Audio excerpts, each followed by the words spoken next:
جد انوار مدینہ مال و بال میں موجود ہیں۔ ہم اللہ کا جتنا بھی شکر ادا کریں وہ کم ہے کہ اس نے عید الاضحیٰ جیسی نعمت ہمیں نصیب فرمائی ہے۔ اس کا پس منظر مشہور ہے، اس مشہور پس منظر میں سے صرف ایک بات عرض کرتا ہوں۔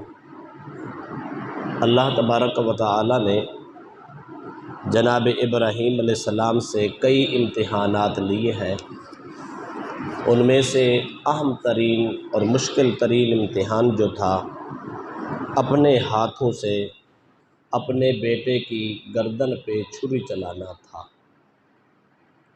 جب اپنے بیٹے کی گردن پہ چھری چلانے کا حکم اللہ تبارک و تعالی نے عطا کیا تو وہ حالت خواب میں عطا کیا۔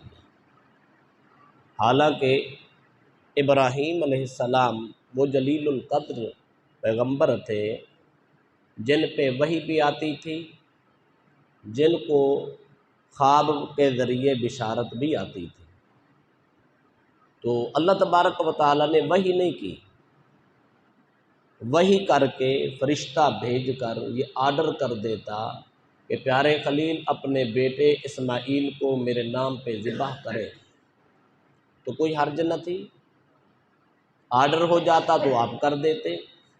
لیکن ابراہیم علیہ السلام کو اللہ تبارک و تعالی نے جب بیٹے کی قربانی کا آرڈر کیا تو حالت خواب میں کیا۔ وجہ اس کی کیا تھی؟ علماء نے کئی وجوہات لکھے ہیں، ان میں سے ایک یا دو وجوہات ہم پڑھیں گے۔ پہلی بات تو یہ ہے، اللہ تبارک و تعالی نے پیغمبروں کے منصب رکھے ہیں، درجات رکھے ہیں۔ کچھ پیغمبر ایسے تھے جن پر صرف وحی اترتی، خواب نہیں آتے تھے۔ کچھ پیغمبر ایسے تھے جن کو اللہ تبارک و تعالی وحی بھی بھیجتا، بعض احکام حالت خواب میں بھی ارشاد فرماتا۔ جس طرح ہمارے نبی صلی اللہ تعالیٰ علیہ وسلم آپ پر وحی بھی اترتی تھی اور آپ کو خواب کی صورت میں بشارتیں بھی آتی تھیں۔ نبی کا خواب بھی حق ہوتا ہے اور سچ ہوتا ہے۔ صلح حدیبیہ کے موقع پر اللہ تبارک و تعالیٰ نے نبی اکرم صلی اللہ علیہ وسلم کو خواب میں بشارت دی تھی کہ آپ نے جانا ہے، ایسے صلح فرمانا ہے، صلح فرما کے واپس تشریف لے آنا ہے۔ اور فتح مکہ کی بشارت بھی اللہ تبارک و تعالیٰ نے خواب میں دی۔ تو یہ خواب میں بشارت مل گئی، نبی اکرم صلی اللہ علیہ وسلم نے اعلان فرما دیا، 2 سال کے بعد دوبارہ مکہ شریف گئے تو اللہ پاک نے مکہ فتح کر دیا۔ انبیاء کی بشارتیں حق ہیں اور سچ ہیں۔ تو جناب ابراہیم علیہ السلام کو بھی اللہ تبارک و تعالیٰ نے حالت خواب میں بشارت دی۔ اس کی حکمت کیا تھی؟ حکمتوں میں سے کئی حکمتیں تھیں، ان میں سے پہلی حکمت تو یہ ہے کہ اللہ تبارک و تعالیٰ بے گناہ قتل اللہ کے ہاں بھی بہت بڑا جرم ہے، بہت بڑا گناہ۔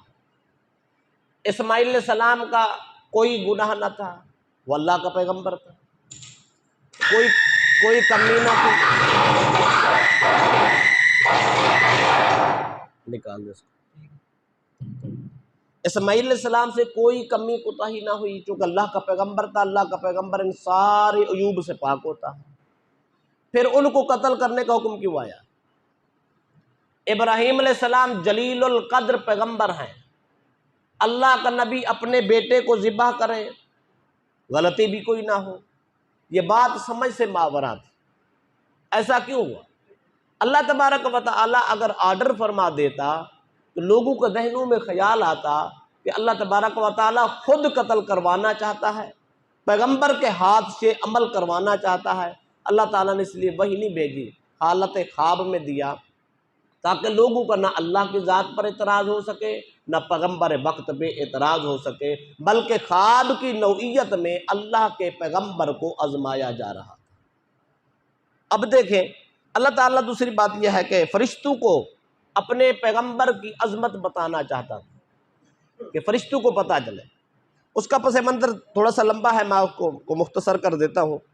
جب اللہ کے پیغمبر جناب ابراہیم علیہ السلام اپنے بیٹے اسماعیل کو لے کر مینا کے میدان میں پہنچے، اپنے بیٹے کو لٹایا، لٹا کر چھری ہاتھ میں لی اور گردن پہ پاؤں دھرا، چھری چلانے لگے۔ اللہ تبارک و تعالیٰ نے عرش کے سارے دروازے کھول دیے، آسمانوں کے دروازے کھول دیے، اب فرشتے دیکھنے لگے اور حیرت میں مبتلا تھے۔ مولا جب سے کائنات بنی ہے یہ منظر ہم نے پہلی بار دیکھا ہے، بوڑھا باپ 80 سے 86 سال کی عمر میں دعاؤں کے نتیجے میں مانگ مانگ کر یہ بیٹا حاصل کرنے والا باپ آج اس بڑھاپے کی عمر میں جوان بیٹے کی گردن پہ اپنے ہاتھ سے چھری چلا رہا ہے۔ مولا تیرا عجیب فیصلہ ہماری سمجھ میں نہیں آتا۔ جب فرشتے بھی حیرت میں مبتلا تھے، رب کیا کہنا چاہتا تھا؟ رب کہنا یہ چاہتا تھا کہ اے میرے فرشتوں دیکھو میرے پیغمبر کا میرے ساتھ تعلق کتنا ہے، میرے ساتھ رشتہ کتنا ہے، الفت کتنی ہے۔ فرشتے سوچتے سوچتے اس حد تک جا پہنچے، کہنے لگے مولا لگتا ایسا ہے آج ابراہیم کو تو مقام خلت نصیب کرنے والا ہے، اپنا خلیل بنانے والا ہے، اس لیے کہ یہ تو حالت خواب کی یہ صورتحال ہے۔ تو نے خواب میں کہہ دیا بیٹے کو ذبح کرو تو تیرا پیغمبر ایک قدم بھی پیچھے نہیں ہٹا، کوئی عذر نہیں بنایا، کوئی بہانہ نہیں بنایا، کوئی کمزوری نہیں دکھائی اور کوئی اور ہیلا حوالہ نہیں کیا، بلکہ تو نے کہہ دیا بیٹے کو ذبح کرو حالت خواب میں، وہی بھی نہیں کی تو تیرا پیغمبر اپنے بیٹے کو لٹا کے چھری پھیر رہا ہے۔ مولا کبھی تو وہی کر دیتا، نہ جانے یہ کیا کچھ کر گزرتا۔ یہ منصب فرشتوں کو بتانا تھا، فرشتوں میرا پیغمبر عام انسان نہیں ہوتا، وہ ایسا انسان ہوتا ہے وہ نہیں نفع دیکھتا، نہیں دنیا کا نقصان دیکھتا، نہیں ظاہری صورتحال دیکھتا۔ اگر اللہ کا پیغمبر دیکھتا ہے تو صرف امر ربی دیکھتا ہے، رضائے مولا دیکھتا ہے۔ وہ کہتا ہے میرا سب کچھ اجڑ جائے مجھے اس کی پرواہ نہیں ہے، مجھے اپنے رب کی رضا کی پرواہ۔ پیغمبر ایسے نہیں بنتے، منصب نبوت ایسے نہیں ملتا۔ منصب نبوت اس شخص کو ملتا ہے جو سب کچھ قربان کر کے ساری صورت، ساری سیرت، سارا وہم و گمان، ساری امیدیں اللہ کے ساتھ جوڑ دیتا ہے۔ اگلی بات سننے والی ہے، دوسری حکمت علماء نے یہ لکھی ہے، اللہ تبارک و تعالیٰ نے حالت خواب میں جو یہ منظر پیش کیا اس کی وجہ یہ تھی کہ حضرت ابراہیم علیہ السلام کو اللہ پاک نے جب یہ خلت عطا کی، خلیل بنایا، قریب کیا، دوستی عطا کی، تو حضرت ابراہیم علیہ السلام ایک رات سو گئے۔ جب سو گئے ادھر سے مقام خلیلیت پر مقام خلت حاصل تھا، قرب مولا حاصل تھا، ادھر سے رات کی نیندیں۔ اللہ تبارک و تعالیٰ کو یہ بات اچھی نہ لگی، اللہ پاک نے حالت خواب میں فرمایا کہ پیارے پیغمبر اب تیرا امتحان شروع ہو گیا۔ یہی بات حضرت اسماعیل نے باپ سے کہی تھی۔ جب حضرت ابراہیم علیہ السلام نے کہا تھا نا یا بنی انی اری فی المنام انی اذبحک فانظر ماذا تری، بیٹا میں نے خواب دیکھا ہے میں تجھے ذبح کر رہا ہوں، اب بتا تیری رضا کیا ہے۔ بیٹا بولا مالک میرے آقا، میرے سر کے تاج، میرے باپ، آپ جو رب کا حکم آیا ہے کر گزرے، میں صبر کرنے والا ہوں گا۔ اس وقت یہ بات اسماعیل علیہ السلام نے اپنے باپ سے کہی تھی۔ فرمایا پیارے ابراہیم آپ کو پتہ تو تھا نا، آپ اللہ کے خلیل ہو چکے تھے، خلیل اور پھر رات کو سو جا رہے، ایسا ممکن نہیں ہوتا۔ خلیل وہ ہوتا ہے جو یاد محبوب میں مست رہتا ہے، آپ رات کو سو گئے۔ جو خلیل ہوتا ہے پھر سو جائے اس کا امتحان ایسے ہی آتا ہے، پھر بیٹے ذبح کرانے پڑتے۔ رات کو سو گئے، آنکھ لگ گئی، اللہ پاک نے فرمایا ادھر سے خلیل ہے ادھر سے سو جاتا ہے، ایسا نہیں ہوتا۔ آپ کبھی اولیاء کی تاریخ پڑھ کے دیکھیں تو یہی تصویر ملتی ہے، جن کا قرب جیسے بڑھتا ہے آنکھیں کھل جاتی ہیں، نیندیں اڑ جاتی ہیں، ہوش نہیں رہتے، بس ایک ہوش رہتا ہے، یا مولا کا پتہ ہوتا ہے یا مولا کی بات کا پتہ ہوتا ہے۔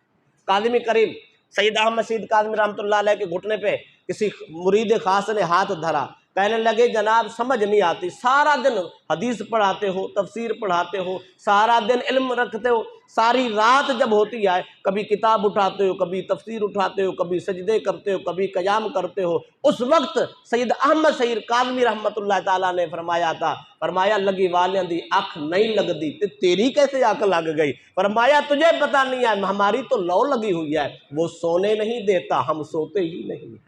اور بابا جن کی لو خدا سے لگ جائے پھر نیندیں اڑ جاتی ہیں۔ تو اللہ کے پیغمبر جناب ابراہیم کی آنکھ لگی، رب نے جگایا، خواب دکھایا، فرمایا اٹھ، دوست میرا ہے، خلیل میرا ہے، خلت کے دعوے میرے ساتھ، پھر آنکھ لگ جائے اٹھ بیٹے کی قربانی کرو۔ تو نیندیں اڑی کہ نہ اڑی؟ اگر کوئی آدمی کہہ دے آپ کو کہ بیٹے کی قربانی دینی ہے، نیندیں اڑ جاتی ہیں، کھانے پینے چھوٹ جاتے ہیں۔ اللہ کے پیغمبر خلیل علیہ السلام ابراہیم خلیل اللہ کو یہ پیغام آیا، فرمایا تو میرا خلیل ہے، آ جا اب بیٹے کی قربانی دے، میں دیکھتا ہوں تیرا مقام خلت کیسا ہے۔ اللہ کے پیغمبر نے پیچھے نہ ہٹ کے دیکھا، آپ نے اللہ کے حکم کے مطابق چلنا شروع کر دیا۔ اس پر ایک دو باتیں میں آپ کو بتاتا ہوں۔ حضرت اسماعیل علیہ السلام کی قربانی کا نتیجہ یہی نکلا اور سبب یہی بنا۔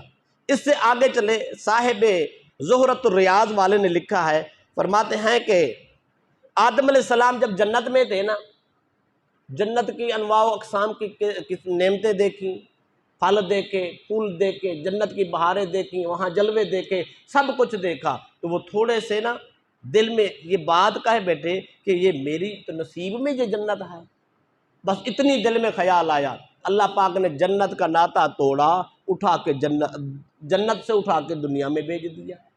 اور اس وقت اللہ پاک نے اپنے پیارے آدم سے کہا تھا الحضرت والنوم، ادھر سے میری حضوری چاہتا ہے، ادھر سے پھر غفلت سے سو جاتا ہے۔ فرمایا ایسا نہیں ہوتا، اللہ نے جنت چھین لی، دنیا میں بھیج دیا۔ اسی طرح حضرت یوسف علیہ السلام بہت حسین تھے، بہت حسین تھے۔ یعقوب علیہ السلام انتہا قسم کی محبت کرتے تھے، ادھر سے مولا کے ساتھ تعلق، ادھر سے بیٹے کا پیار۔ اللہ پاک نے اس وقت جناب یعقوب علیہ السلام اور یوسف علیہ السلام کے درمیان 70 سے 80 سال کا فراق پیدا کر دیا۔ بیٹے کو اٹھوایا، کنویں میں ڈلوایا، بازار میں بکوایا، پھر مصر کا جا کے وزیر بنایا، پھر جا کے کہیں سالوں کے بعد اپنے باپ سے ملاقات فرمایا یارانہ میرے ساتھ، پیار کی پینگیں بیٹے کے ساتھ۔ اللہ فرماتا ہے ایسا نہیں ہو سکتا، جس کو پیار میرے ساتھ ہوتا ہے خیال بھی میرا ہونا چاہیے، نہ اولاد کا خیال، نہ بیوی کا خیال، نہ بچوں کا خیال، نہ کائنات کا خیال، ایک خیال، وہ خیال مولا ہو تو پھر انسان اپنے کمال کو پہنچتا ہے۔ حضرت داؤد علیہ السلام اللہ کے خلیفے بن گئے، پر ان کو بھی رات کو کبھی نیند آنا شروع ہو گئی۔